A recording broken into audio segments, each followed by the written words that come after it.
और जो सिंहासन पर बैठा था, मैंने उसके दाहिने हाथ में एक पुस्तक देखी, जो भीतर और बाहर लिखी हुई भी, और वह 7 मुहर लगाकर बंद की गई थी।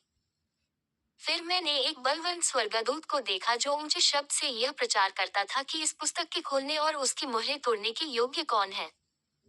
और न स्वर्ग में, न पृथ्वी पर, न पृथ्वी के नीचे कोई उस पुस्तक को खोलने या उस पर दृष्टि डालने के योग्य निकला।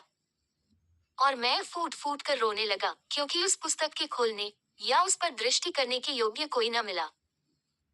तब उन प्राचीनों में से एक ने मुझे से कहा, मत रो, देख, यहूदा के गोत्र का वह सिंह, जो दाऊद का मूल है, उस पुस्तक को खोलने और उसकी 7 मुहरें तोड़ने के लिए जयवंत हुआ है। और मैंने उस सिंहासन और चारों प्राणियों और उन प्राचीनों के बीच में मानो एक वध किया हुआ मेमना खड़ा देखा। उसके 7 सींग और 7 आंखें थी। ये परमेश्वर की 7 आत्माएं हैं, जो सारी पृथ्वी पर भेजी गई हैं।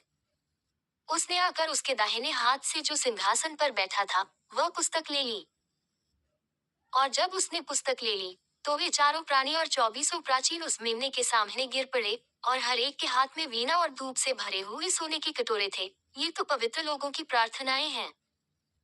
और वे यह नया गीत गाने लगे कि तू इस पुस्तक के लेने और उसकी मुहरें खोलने के योग्य है, क्योंकि तूने वध होकर अपने लोगों से हर एक कुल और भाषा और लोग और जाति में से परमेश्वर के लिए लोगों को मोल लिया है, और उन्हें हमारे परमेश्वर के लिए एक राज्य और याजक बनाया, और वे पृथ्वी पर राज्य करते हैं। और जब मैंने देखा, तो उस सिंहासन और उन प्राणियों और उन प्राचीनों के चारों ओर बहुत से स्वर्गदूतों का शब्द सुना, जिनकी गिनती लाखों और करोड़ों की थी।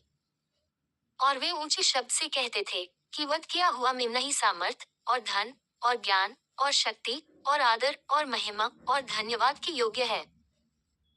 फिर मैंने स्वर्ग में और पृथ्वी पर और पृथ्वी के नीचे और समुद्र की सब सृजी हुई वस्तुओं को और सब कुछ को जो उनमें है, ये कहते सुना कि जो सिंहासन पर बैठा है, उसका और मेमने का धन्यवाद और आदर और महिमा और राज्य युगानुयुग रहे।